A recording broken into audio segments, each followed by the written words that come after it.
증시로 넘어가 보도록 할 텐데 오늘도 하락을 하기는 했습니다. 다만 그냥 사실은 하락이라고 하기에는 이 약보합이었지만 하락폭이 상당히 제한적이었어요. 그러니까 그냥 관망세, 쉬어가기 장세였다. 이게 더 정확한 표현일 것 같은데요. 다우존스 뭐 0.03% 하락을 했고요. S&P 500 0.1, 나스닥 지수 0.1% 내렸습니다. 현지 시간으로 6일 기준으로 이제 노동부에서 발표하는 9월 고용보고서가 발표가 되잖아요. 이게 아무래도 이번 주에는 하이라이트 경제 지표죠. 그러니까 이걸 발표를 앞두고 시장에서는 좀 숨을 죽였다. 뭐 이게 좀 정확한 표현일 것 같습니다. 확인하고 가자라는 심리가 조금 더 커졌다라고 보시면 될 것 같아요. 근데 이제 이 시점에서 월가에서는 S&P 500 요 지수에 상당히 많이들 주목을 하고 있습니다. S&P가 지금 4,258 요 선인데 요 제가 줄 2개를 그어 놨잖아요. 근데 그 아랫줄이 200일 이동평균선이거든요. 이미 뭐 121선은 무너졌고, 그래서 이제 장기 이동평균선인 200일 이동평균선이 남아있는데 이게 4,205선이에요. 4,205포인트니까 여기서 이제 더 밀려버리면 추가 하락 가능성이 열리는 거죠.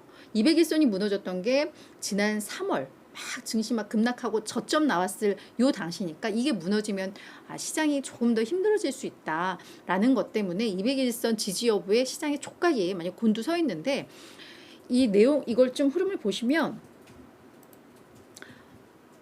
그쵸. 요 장대 음봉도 나오고 장대 양봉도 나오고 오늘도 사실은 약간 뭐 아랫꼬리가 긴 흐름들인데 거의 200일선 근처까지 내려왔다가 이게 좀 지지가 되고 뭐 이런 흐름들이 좀 나오고는 있어요. 그래서 아직까지는 200일 이동평균선 지지를 위해서 확실히 뭐 기술적으로도 뭔가 흐름들이 나오고 있는데 이게 견고하게 잘 유지되는지 뭐 이런 것들을 저희가 지켜봐야 할 그런 상황인 것 같습니다. 근데 시장에서는 사실 그런 말들이 많이 나와요. 요즘 좀 어려워요. 투자 심리도 되게 위축되어 있는 게 조금 더 우세한 모습도 나오고 있고 이런데 월가에서는 그래서 뭐 추가 하락 가능성도 제기하고 있고 뭐 아직까지 뭐 주식이든 채권이든 뭐 바닥 찍으려면 좀 더 기다려야 되고 이런 멘트들이 있지만 또 한쪽에서는 지금 이런 때 우리가 역발상 투자에 나서야 된다라는 조언들도 월가에서 꽤 심심치 않게 나오고 있습니다. 이유는 분명히 인플레이션은 통제가 되고 있습니다. 예전처럼 막 고공행진하진 않아요. 그죠? 인플레이션이 통제가 되고 있고 국채 수익률이 지금 시장에 미치는 영향이 큽니다.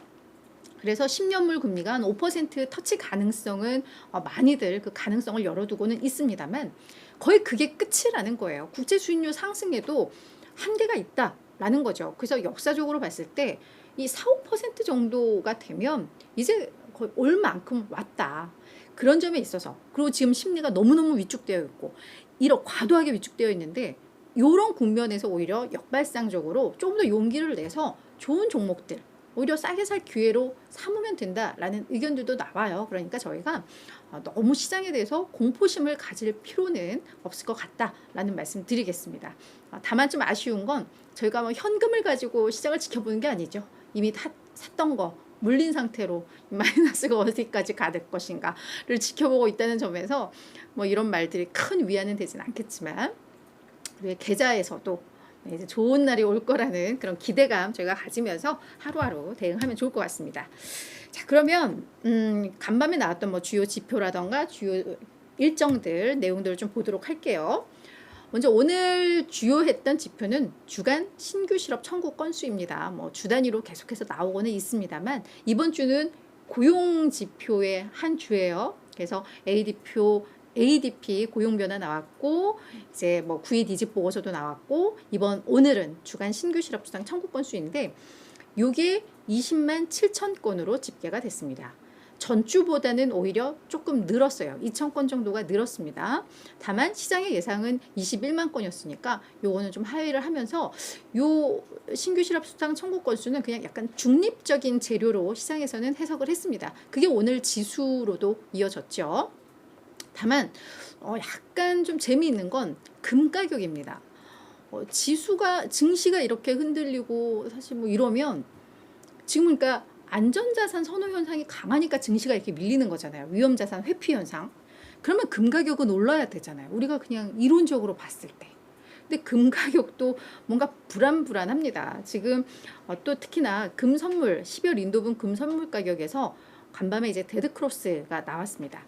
51선이 201선을 이게 201선, 51선이라면 그냥 뚫고 아래로 내려가 버리는, 이건 이제 또 추가 하락 가능성을 시사하는 약간 기술적 신호라고 볼 수가 있을 텐데, 이게 지금 팬데믹 이후에 벌써 세 번째 나오고 있는데, 흐름들을 보시면 동그라미 밑에를 보시면 아시겠지만 주가가 금 가격이 더 밀리는 게 나와요. 데드 크로스가 발생을 하게 되면. 그래서 금 가격도 추가적으로 더 내릴 수 있다. 그래서 연말까지 금 가격도 더 내릴 것 같다라는 또 분석들도 좀 나오고 있습니다. 그래서 결론은 뭐 채권도 사실은 안전자산인데 채권도 같이 밀리고 있잖아요. 그러니까 채권, 주식, 금, 코인, 뭐 우리가 투자할 수 있는 건 다 빠지고 있는 것 같습니다. 그만큼 시장의 유동성이 너무 적고 투자에 대한 어떤 심리들이 많이 위축되어 있는 게 아닌가라는 생각이 좀 들어요. 그래서 결국은 뭔가 이제 좀 바뀔 때가 왔다라는 생각도 듭니다. 일단 금 가격은 밀린다는 전망이지만 뭐 전체적인 흐름을 봤을 때 이제 뭔가 그래도 바뀌지 않겠어. 이거 너무 이상해. 생각을 하게 되는 거죠. 저는 그런 측면에서 오늘 금 선물 가격 오늘 자료를 좀 준비를 해왔습니다. 또 하나는 조금 이제 다른 이슈인데요. 지금 우리 애플의 아이폰 15 요 시리즈 나오고 나서 사실 기대감, 우려감 많이 상존하고 있어요. 같이. 그쵸?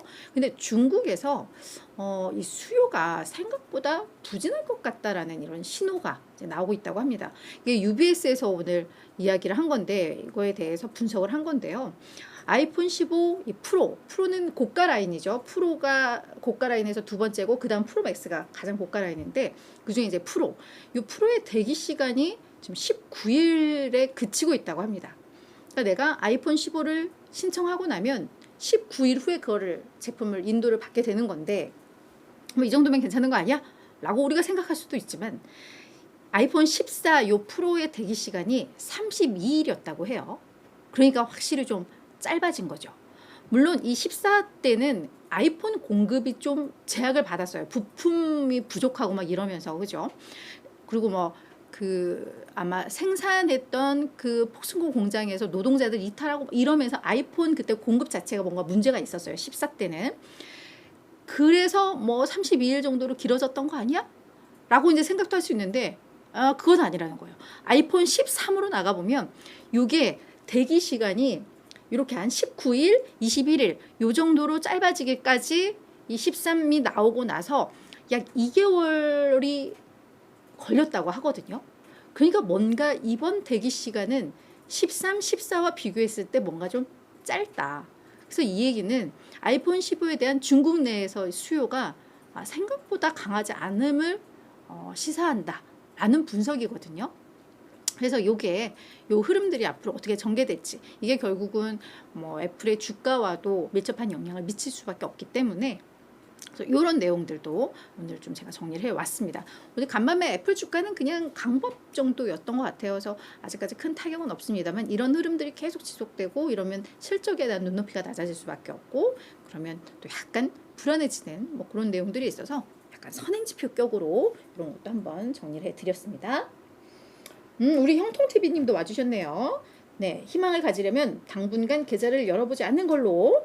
그래서 아이폰도 부진이 예상이 되는군요. 또 이렇게 얘기를 해주셨는데, 맞아요. 저희 사실 계좌 안 열어보는 게 나아요. 저도 그래서 막 상승할 때는 매일매일 체크해요. 그래서 뭐 팔아야 사실 이익을 실현하는 건데, 그냥 보면서 기쁨을 누리지만 또 이렇게 밀릴 때는 덮어놓습니다. 언젠간 오른다는 거 우리 알잖아요. 그죠? 그래서 덮어놓고 그냥 그때그때 이슈들 그냥 보는 걸로 저희 만족을 하면 될 것 같습니다. 좋은 이런 투자의 팁들도 같이 나눠주고 계세요.